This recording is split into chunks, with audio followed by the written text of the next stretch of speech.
Hello, how are you do? August 19, 1944. Somewhere east of Paris, France. General George S. Patton's Third Army tanks grind to a halt, one by one, along the dusty French roads. Not from enemy fire. Not from mechanical failure. From empty fuel tanks. The speedometers freeze at zero. The greatest armored assault in military history stops dead in its tracks, 400 miles from the beaches of Normandy, just 100 miles from the German border. Victory within reach. And they're running on fumes. Inside his command tent, Patton explodes with rage. His Third Army has covered more ground in 3 weeks than any military force in history. They've liberated 47,000 square miles of France. They're crushing a retreating Wehrmacht that's already reeling from D-Day. But now, with the German frontier in sight, his 380,000 gallons per day fuel requirement has dwindled to a trickle. On August 31st, Third Army receives precisely 0 gallons of gasoline. 0. The statistics are catastrophic. Third Army needs 400,000 gallons of fuel daily just to move. They're receiving 32,000. 28 Allied divisions are advancing across France and Belgium, each requiring 700 to 750 tons of supplies per day. The math is brutal and simple. They need 75,000 tons delivered immediately, or the advance stops. The war stops. The Germans get time to regroup, rebuild, fortify the Siegfried Line. Wehrmacht intelligence officers can't believe their luck. The juggernaut that's been steamrolling across France for 3 weeks has mysteriously stalled. German commanders order their forces to dig in, establish defensive positions, prepare for a counterattack. They're getting a gift, time. What the Germans didn't know, what nobody knew yet, was that 250 miles behind the front lines, in a desperate 36-hour brainstorming session in late August, 2 American officers were conceiving something the military establishment would call impossible. Something that would violate every regulation in the Army Logistics Manual. Something that would require 23,000 drivers, 6,000 trucks, and a round-the-clock convoy system operating on roads designated exclusively for this one mission.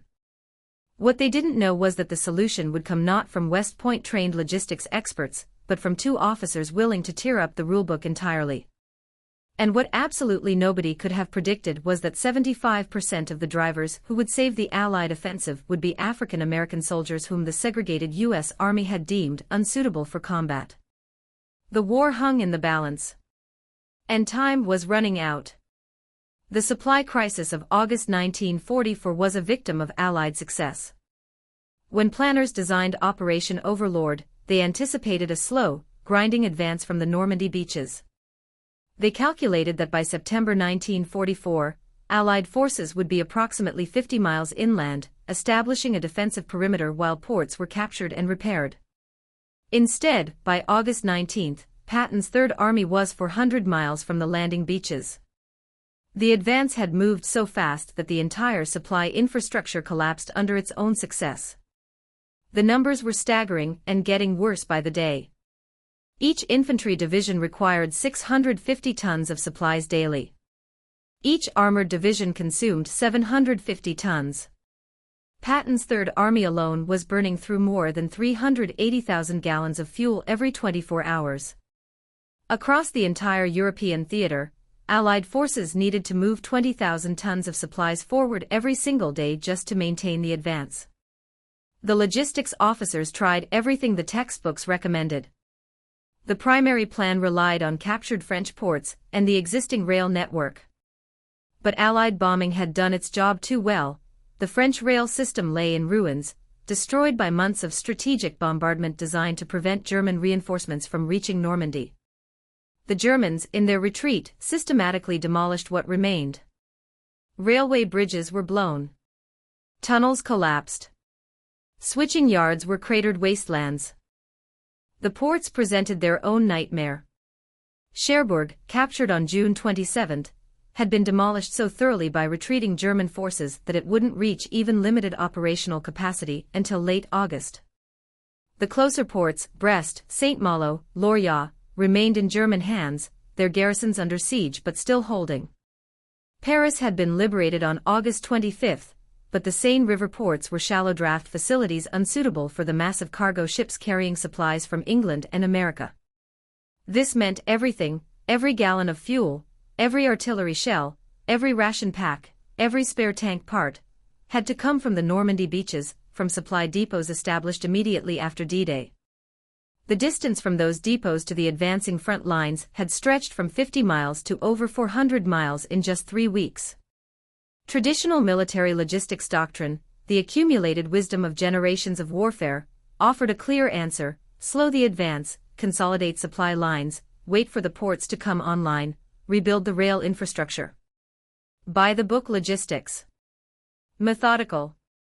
Safe. Proven. It would also give the Germans 3 to 6 months to prepare their defenses.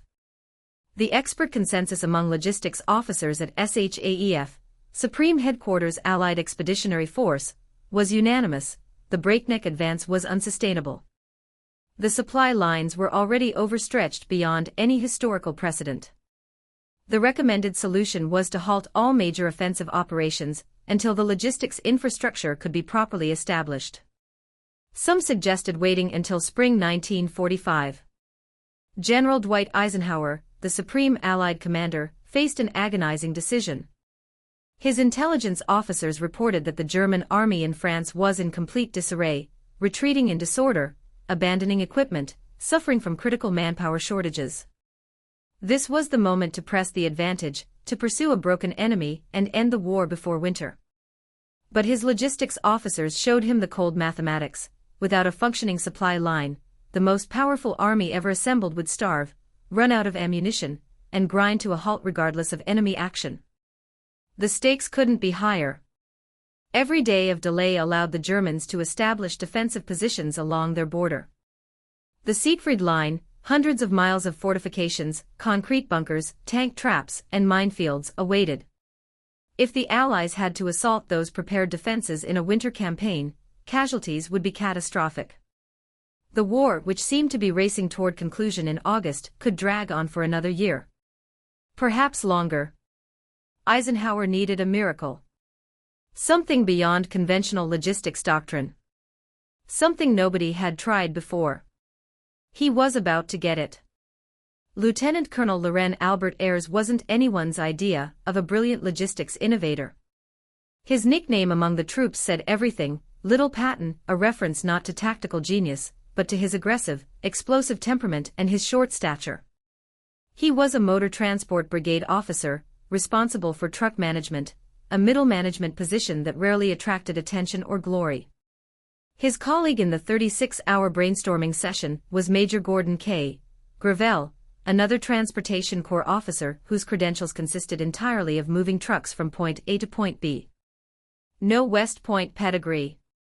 No revolutionary logistics theories. No published papers on supply chain management. Just 2 field officers staring at an impossible problem with increasingly desperate faces.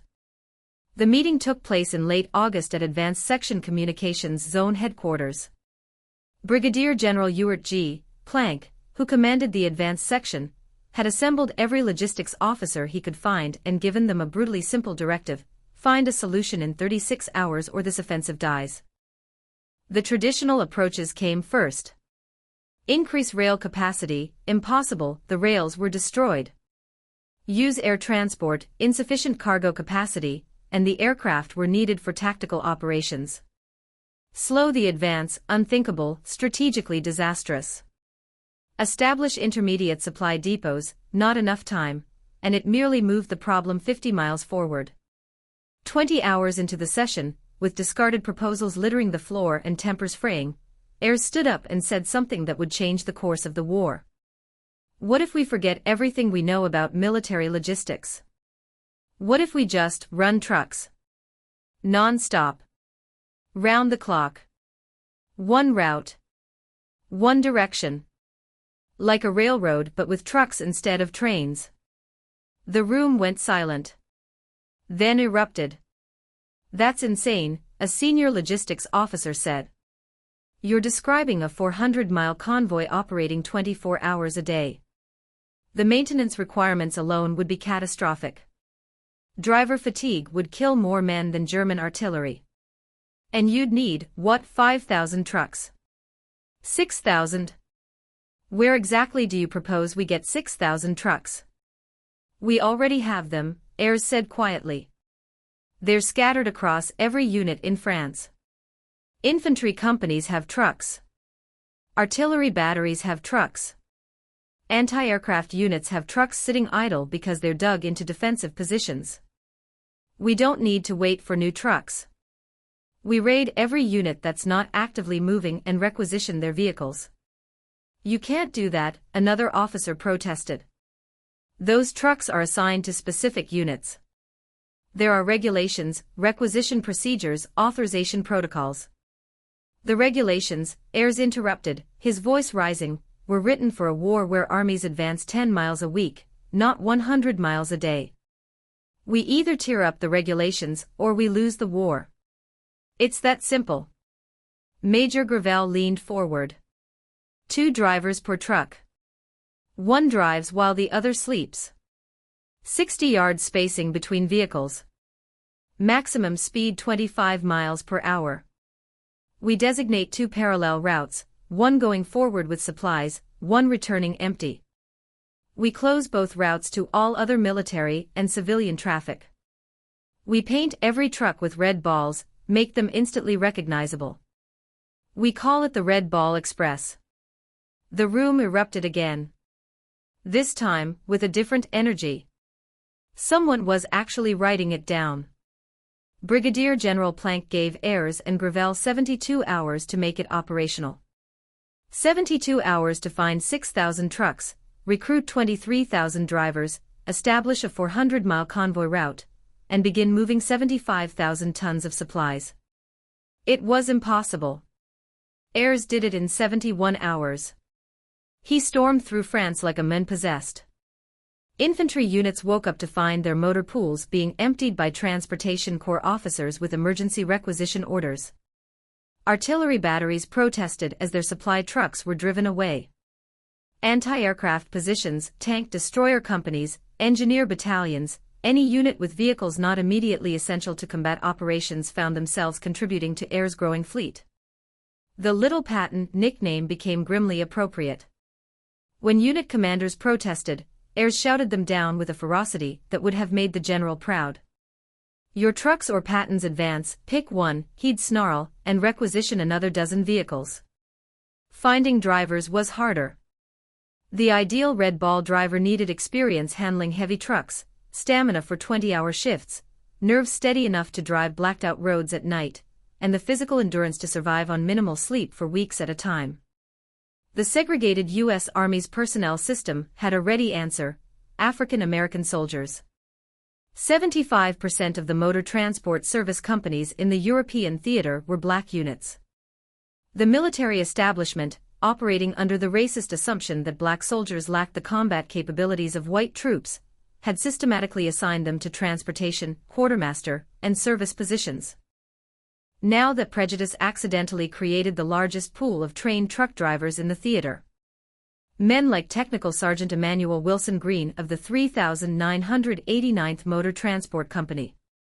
Men who'd been driving supply routes since D-Day, who knew the roads, who'd already proven themselves under fire during the breakout from Normandy. Ayers didn't care about race. He cared about experience and availability. He recruited aggressively from the black transportation companies, pulling in drivers who'd never planned on becoming part of the most critical supply operation in military history. The route itself was audacious. Starting point, Saint-Lô, connected by road to the supply depots at the Normandy beaches.